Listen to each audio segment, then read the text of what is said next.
The next thing we want to be able to do is to integrate over surfaces, okay, that are two-dimensional surfaces embedded in 3 dimensions. So let's call this surface S. Notice S can be closed, which means that it has no boundary, or it can be open, which means that it has some curve as its boundary. So for a curve, we were able to write it down with position as a function of 1 parameter.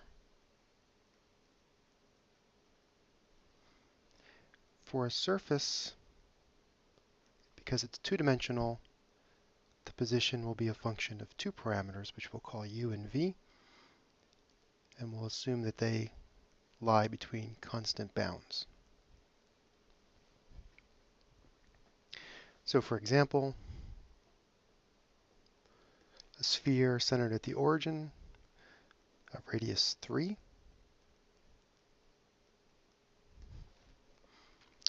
This is easy to represent in this parameterized form if we use spherical coordinates. So rho is equal to 3, and then theta goes between 0 and 2 pi as usual, and phi goes between 0 and pi. So we'll just name this one u, and we'll name this one v. And then r,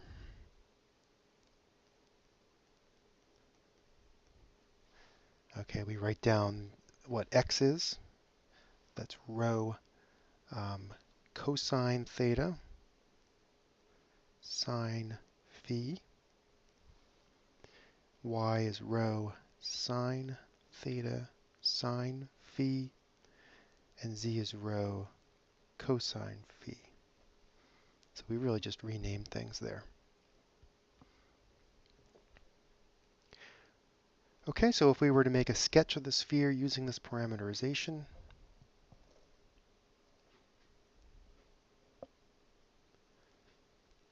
okay, every place where u is constant is a line of longitude,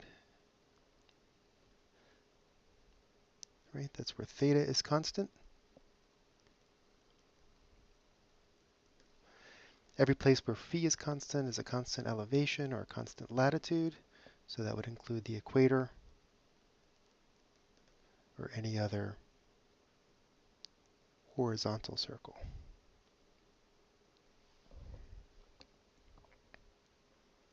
Okay, so if we look at some small patch of the surface here,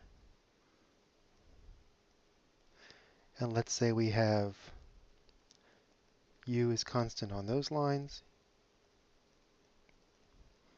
and v is constant on some other curves.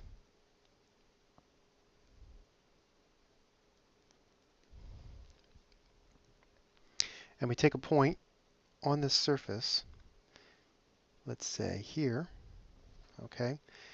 If we change u, nothing is going to happen in this direction. So if we change u slightly, we'll move in this direction. So we'll call that a change in r due to u. Okay, so it's dr du times du. And similarly, if we change v, we can't move in this direction because v is constant, so we move off in some other direction. And we can write that as r sub v dv. So a tiny change due to changes in v.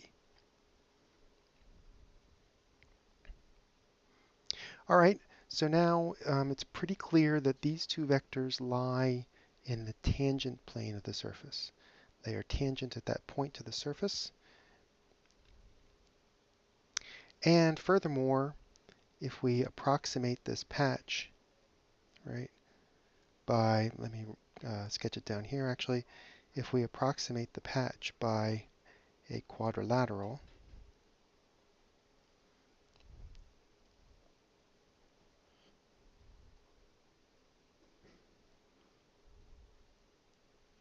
then by using cross products, it's pretty clear two things.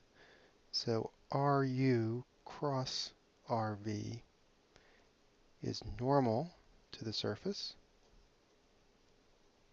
right? That's a property of the cross product because those two variables, those two vectors are parallel to it.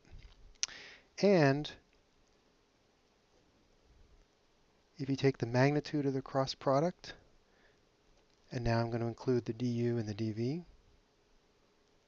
Okay, so that's the magnitude of the cross product of these two, and that is the area